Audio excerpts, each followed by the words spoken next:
Je déteste porter les vêtements froissés. Le pire, c'est quand tu veux faire des shootings photos et qu'il y a des traits sur tes, il y a des traits du froissage, tu vois, les traits, les plis sur tes vêtements. Je déteste ça.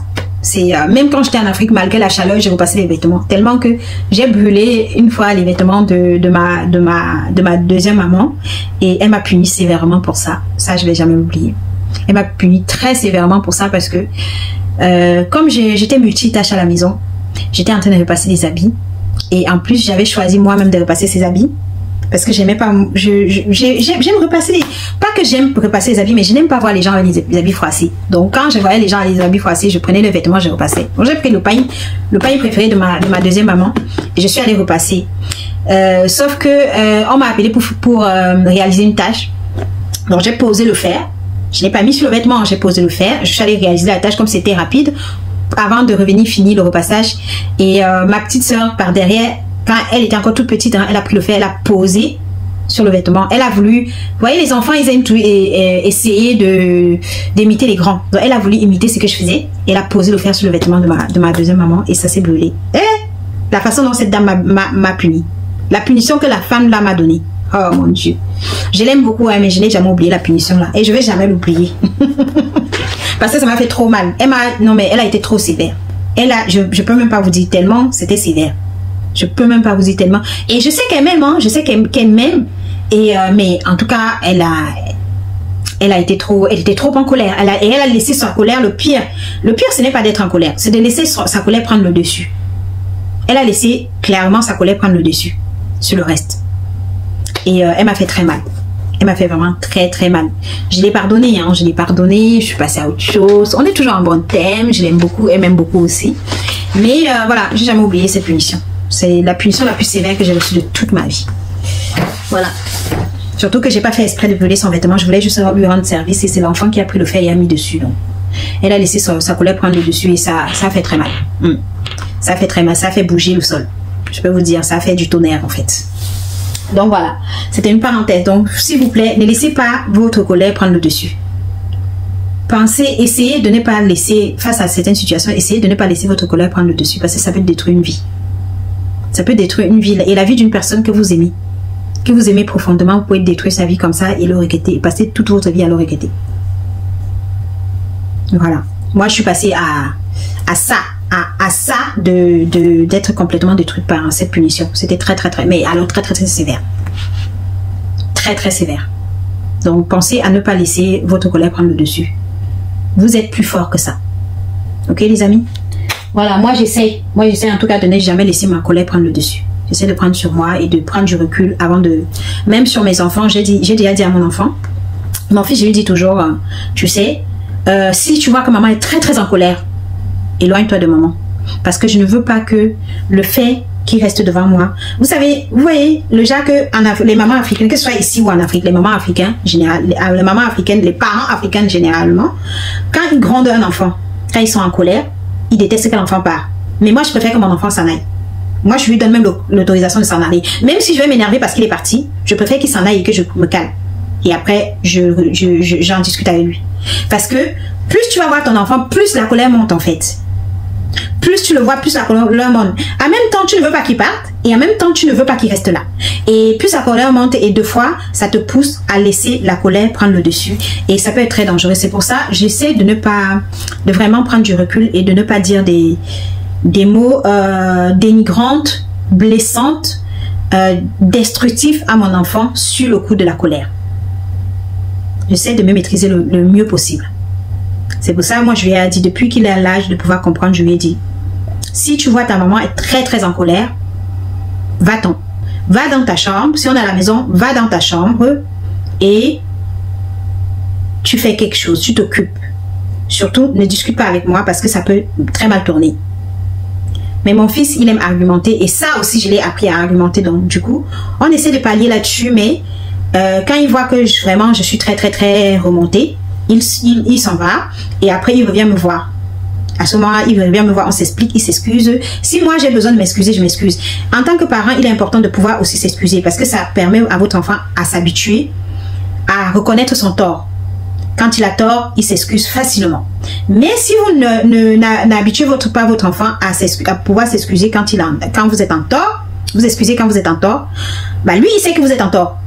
Vous n'allez pas vous excuser, mais quand lui il sera en tort, vous allez lui demander de s'excuser, il va vous tenir tête.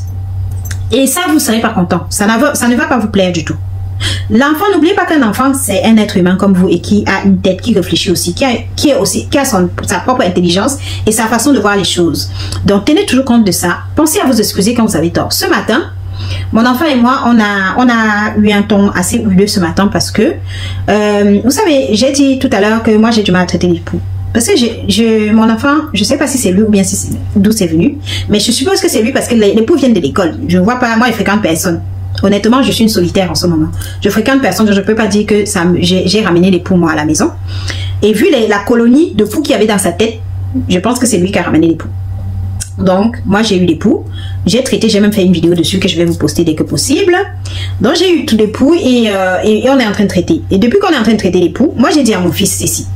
Je ne veux pas que tu viennes me dire bonjour le matin sans avoir le bonnet sur la tête. S'il te plaît, pense à me préserver et à te préserver aussi parce que ça va toujours tourner et on n'en aura jamais fini avec l'époux. Mais il n'a pas compris. Donc ce matin, il vient me dire bonjour parce que généralement, il se jette sur moi dans le lit, il me fait un gros câlin, il me fait un gros bisou et il me dit bonjour. C'est comme ça qu'il me réveille le matin. C'est un moment vraiment très câlin pour nous le matin. Ok, donc je le sens arriver. Quand je suis encore endormie, je n'ai pas le temps de réagir. Je sens juste ses bras autour de moi en train de me faire des bisous et tout. Mais quand je suis déjà réveillée, j'ai le temps de réagir. Donc ce matin, j'étais déjà réveillée. Donc j'ai eu le temps de lui dire non, stop, tu n'as pas le bonnet sur la tête, va chercher ton bonnet. Mon fils, qu'est-ce qu'il a fait? Il est allé dans sa chambre, il allait s'occuper, il a décidé de ne pas mettre le bonnet. Et je l'ai repris plusieurs fois. Je lui ai dit, tu m'as toujours pas dit bonjour.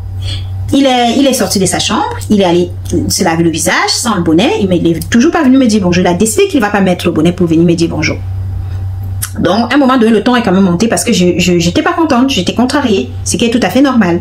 Parce que lui, il m'a ignoré juste parce que je lui ai demandé de mettre le bonnet. Et lui, il s'est refusé de mettre le bonnet. Et sa raison pour ne pas mettre le bonnet, c'est que moi, j'avais déjà le foulard sur la tête et que mon foulard que moi, j'ai sur la tête me protège. Donc moi, je lui ai rappelé que, est-ce que tu te souviens qu'à l'école, quand je suis allée dire que il doit avoir l'époux dans ta classe parce que toi, tu as l'époux, la directrice nous a dit que l'époux pouvait passer sur les cheveux, pas forcément quand les cheveux se touchent, mais ça peut passer aussi sur les vêtements, sur vos manteaux, parce que quand vous les accouchez et tout. Donc ça veut dire qu'en t'approchant sur moi pour me faire le câlin et le bisou, tes cheveux touchent à ma tête, même si j'ai un foulard, le pouls peut passer de tes cheveux à mon foulard et ensuite aller jusqu'à ma tête. Mon fils a décidé que il ne comprend pas ça, il ne refuse de comprendre. Donc ça a été vraiment une discussion assez hurleuse parce qu'il a argumenté et moi aussi. Et si je pourrais lui dire tais-toi et l'obliger à respecter ce que je veux, mais comme j'ai dit précédemment, je l'habitue à argumenter parce que je veux qu'il laisse sa façon de penser, je veux qu'il défende sa façon de penser, je veux qu'il prenne l'habitude de défendre sa façon de penser, c'est que moi j'ai pas pris l'habitude de faire et que je rencontre des difficultés face à ça. Donc on a argumenté et quand c'est comme ça, mon mari nous laisse faire, hein, il n'aime pas entrer dedans. Même si après je le reproche de ne pas me défendre, il n'aime pas entrer dedans parce que c'est pas lui qui a instauré ça. Vous voyez, il le subit lui. Le pauvre, il le subit lui. Parce que il est un peu dans le style aussi, je te dis de faire ça, tu le fais, point, un point, c'est tout. Mais en ce moment, lui aussi commence à entrer dans le truc. Parce que voilà, il voit que ça porte ses fruits. Ok, il y a des fruits de ça. Et donc on a aussi le temps, il a aussi le temps moi aussi, parce que moi je voulais me faire entendre et lui il voulait se faire entendre. Donc à un moment donné il finit par me dire que en fait il se sent blessé parce que je l'oblige à mettre le bonnet pour me dire bonjour.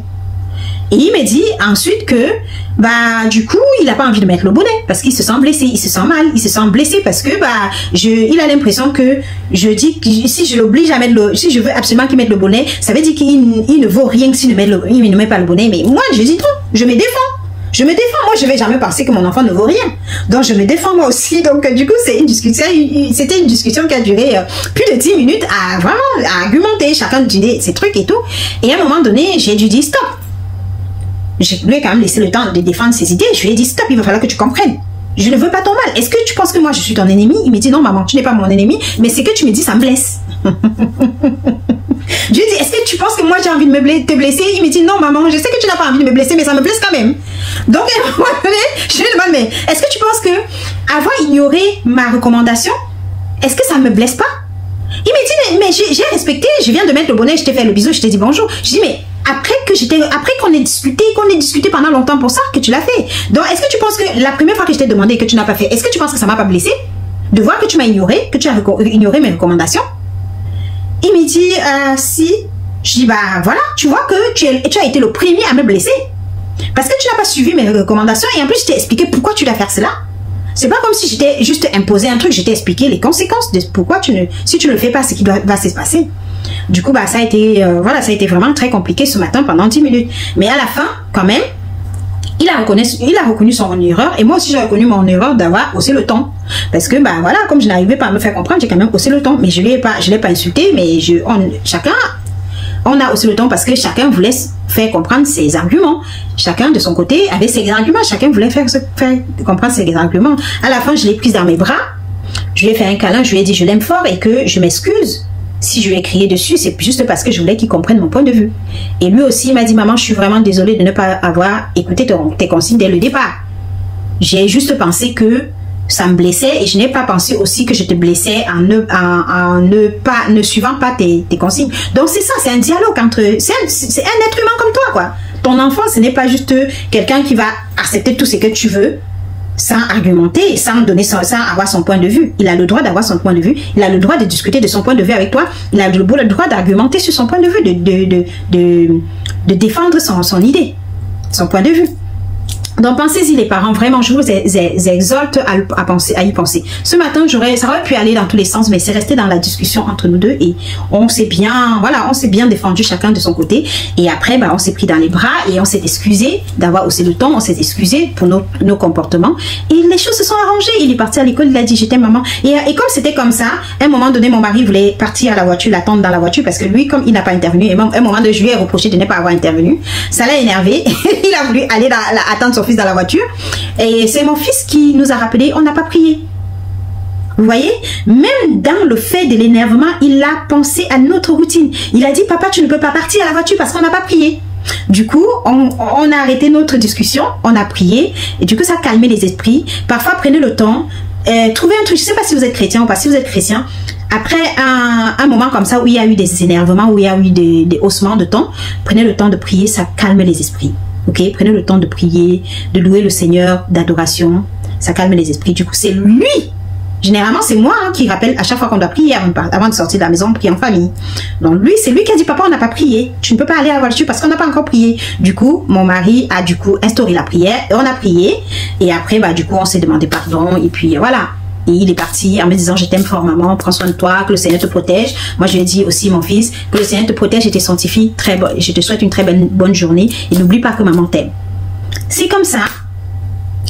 En tout cas moi je ne dis pas que je suis le parfait exemple. Hein. Moi je dis juste, je vous donne juste une idée. Après vous pouvez l'adopter comme vous pouvez ne pas l'adopter. C'est que moi j'adopte chez moi et ça marche très bien. Et j'ai été très fière de lui de voir que moi j'étais tellement partie dans cette discussion parce que c'était important pour moi que mon fils comprenne mon point de vue que j'ai oublié la prière. Heureusement pour moi qu'il a pensé à la prière parce que sinon la famille se serait dispersée comme ça aujourd'hui et il n'y aura pas eu la prière pour nous sanctifier, nous protéger de la journée. Donc il est vraiment important. Merci en tout cas de vos soutiens. Merci pour votre présence. Et j'espère que ma petite expérience avec ma petite famille va vous édifier et vous aider peut-être à instaurer une routine peut-être similaire chez vous. Parce que ça aide vraiment à calmer les esprits lorsqu'on prie. Et voilà. Ça aide à calmer, voilà, s'il y a la tempête, ça aide à calmer la tempête, on va dire. Et j'espère que cela pourra vous aider. Je partage mes expériences avec vous, comme je vous ai déjà dit sur cette chaîne. Si je partage mes expériences avec vous, c'est pour que je suis pas une donneuse de leçons, hein, c'est pour que ça puisse vous édifier et que ça vous permette peut-être également d'adopter ce qui est bon et ne pas adopter ce qui n'est pas bon. Parce que je partage le bon comme le mauvais avec vous. Et vous voyez ce que vous adoptez. Et si ça peut profiter à votre famille, pourquoi pas. Si ça peut profiter à votre vie, pourquoi pas. Ça sera une chose de faite et ça sera une bonne chose de faite. Voilà. Merci à vous et merci pour votre présence. Merci à toutes les personnes qui nous soutiennent sur cette chaîne. Je vous dis à bientôt dans une prochaine vidéo. En attendant, prenez soin de vous parce que personne ne le fera mieux que vous. Et ma famille et moi, on vous fait des gros bisous. Et on vous souhaite que le meilleur et que le Seigneur vous bénisse et vous comble de bonheur. Bisous. Bye bye.